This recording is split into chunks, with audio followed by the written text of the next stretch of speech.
Alright kids, I'm not quite sure whether you're done with the trigonometric functions and those graphs that they have, especially the sine functions.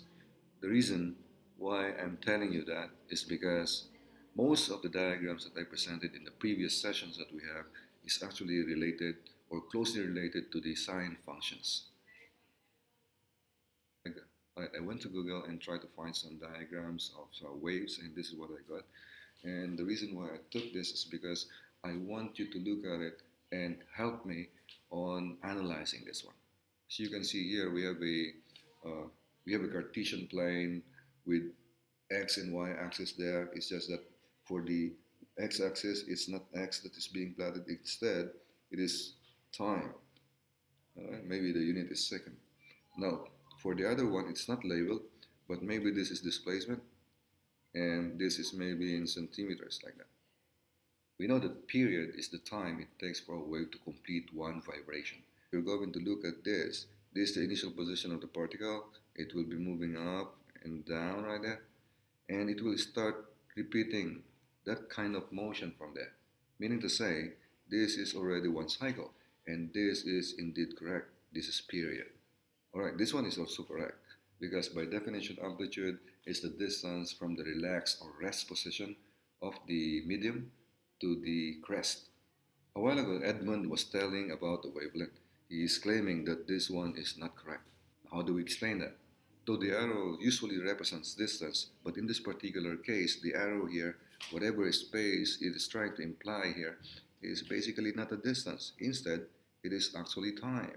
That means that claiming that that one is a wavelength is wrong because it is not a distance, it is time. Instead, you can look at this orange line here as the time from here to here, all right, for one complete vibration, meaning to say this is also a period.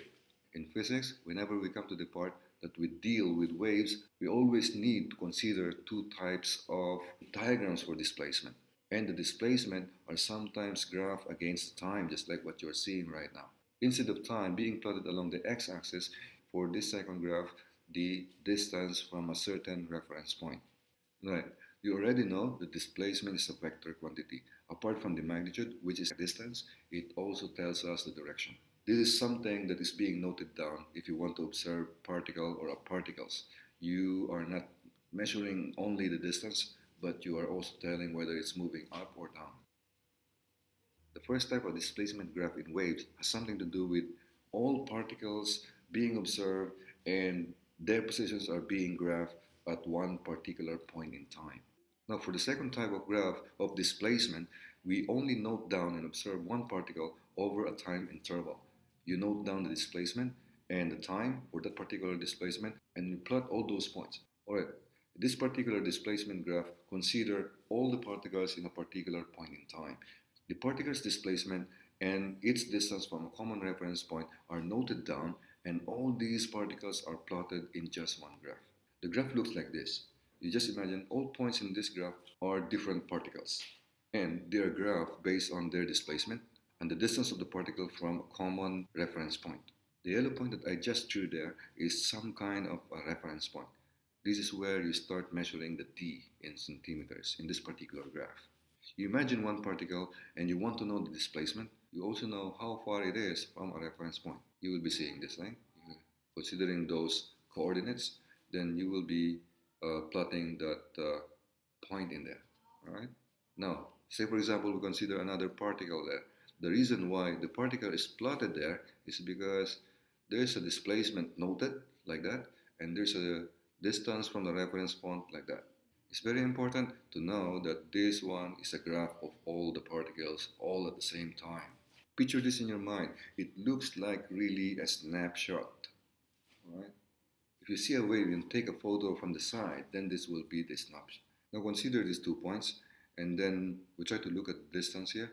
This is going to be the wavelength. The reason is wavelength is a distance and the distance between two consecutive identical points. So do this distance. This is also one wavelength and also this, one wavelength. We go now to the next diagram involving displacement.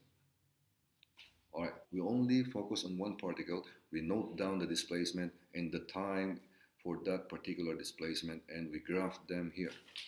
All right, let's bring the axis here. All right, so that's the y-axis. We are plotting the displacement with that particular unit. And this time, instead of a distance, we are going to plot time. All right, that particular point there is actually the displacement at time equal to 0. Meaning to say, this one is actually the beginning of your observation. All right, so for example, you observe a particle at that particular time and you note down the displacement this high, then that point will be the representation of those data. Now here's another time and a corresponding displacement here.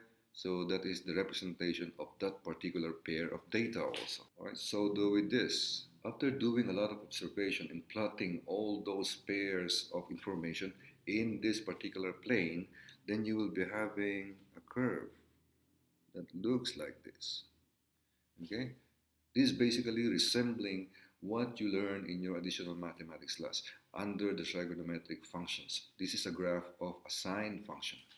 When I consider those 2 points, it's like what I said previously, when you measure this distance here, you can call it a wavelength.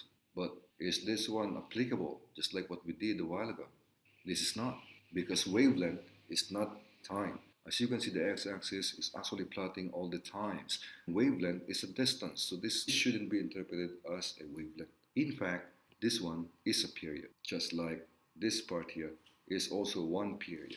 And why is that? Because x-axis is actually time in seconds.